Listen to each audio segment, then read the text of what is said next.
Hello, you guys. Jayla Martinez, aka the Suburban Grower. And you guys, as we all know, the last 2 years have been nothing but abnormal. So it's almost hard to surprise me, but today I'm just a little bit surprised. For those of you who don't know, this is the Anna apple tree, and she's flowering. But like I said, some things surprise me, some things don't. This is what I was trying to tell you all last year. It is October the 19th. This tree wants as much as you will give it. Last year or earlier this year, this tree had a lot of spurs that were completely burnt off, and I cut most of them back. But I really feel like this is this tree's setup for the spring. This stuff is obliterated. But one thing that I wanted you all to note is how this tree is not is not going dormant yet. And I know it's a little early. People may say, well, my trees haven't went dormant yet either. If I could fast forward to December, this tree would still have leaves on it. And this year you will all get a chance to see that. But what I really wanted you all to take away from this tree is the fact that it is a tropical variety. These trees need less than 200 chill hours. This is my Anna. Notice how wide and boisterous it is.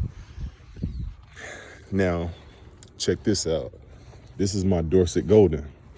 And you notice it wants to grow straight up, more like a columnar apple. I don't know if you all are familiar with the columnar apples, but they're absolutely beautiful. They grow straight up. And that's exactly what this likes to do. So my Anna and my Dorset are pollen partners on paper, but I have yet to see this guy flower. So I'm waiting for the spring, but I really I kind of get anxious sometimes and want things to happen, but this is exactly what I'm talking about. Here we are. We're finally dipping into the 50s now, and they're going strong. They're putting out new growth like it's spring. So I really can't wait to see what the spring holds for us this year. Another thing is too, the Anna flowers so early that it doesn't give anything a chance to pollinate it. It's crazy sometimes because, like I said, I've had this tree for, well, this will be the second spring, but it's it's in a league all by itself. It needs absolutely no help. It's self-fertile. Both of these are. So they say that they're pollen partners, but it would only increase the yield of the crop more so than cross-pollination. So with that being said, you guys, I just wanted to show you what I got going on here. I know she looks kind of bare, but more so than anything, I really can't wait to get into this jungle and weigh some of these branches down and prune some of these branches, because as you can see, it's all over the place. But that's pretty much where my head was today, as far as a video. But I think next year, as long as we don't have anything like what we had earlier this year, I think everything will be okay. I'm just gonna do a quick walk around. I really haven't updated you guys on the citrus. You're definitely in for a surprise because they're doing absolutely phenomenal. So these are the Moro blood oranges, and I don't know if you all are able to see the contrast, but I think I told you all how battered and beat up this tree got from the aphids earlier this year, and how it was doing well. It just looked horrible. But make a long story short, boom, you can see all of these beautiful leaves that have come out, which indicates that it is very healthy. As you all can see here, this is where the magic happens, as they say. You guys, composting in place, like these are collard greens that I grew, and they produce flowers. So from my experience, I know they're going to be bitter. So I just went ahead and put this stuff down here, you know. But it's doing so well. Look at how rich. Look at that. Worms in there jumping around. It's absolutely crazy. But moving right along,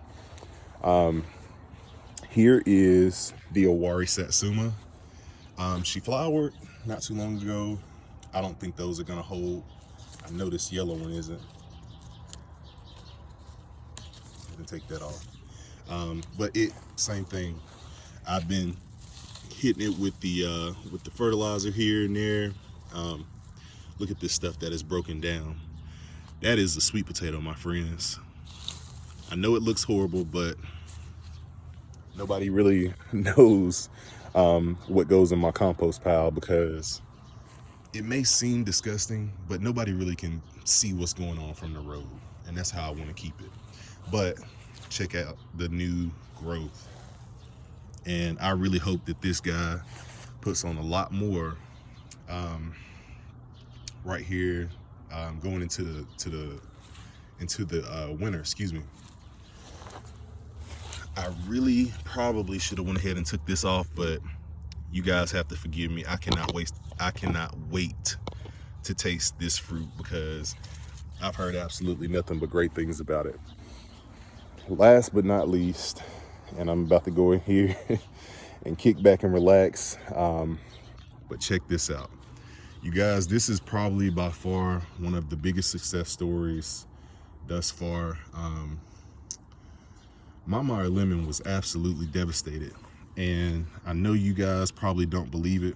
Most of you all were around earlier in the spring whenever the whole frost and stuff happened. This baby went down. It froze completely down to the ground.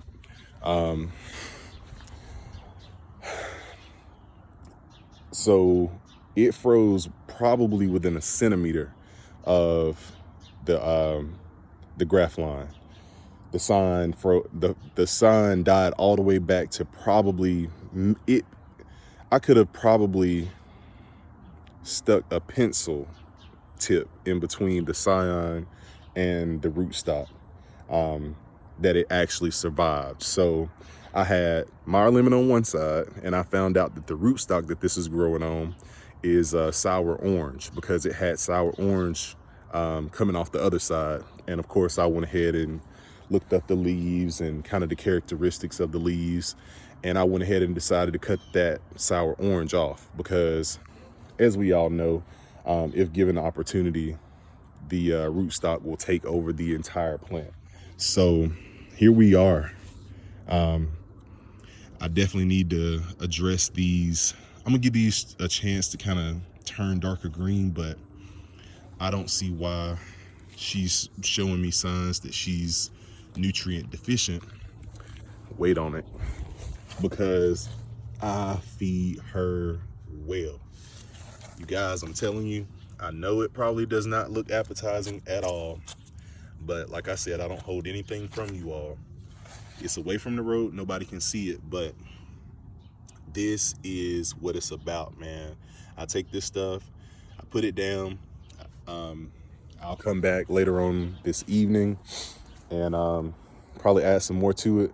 Every single week, if you kind of look up under here, every single week I come back with a layer of either mulch or soil. Look at the mycorrhizae.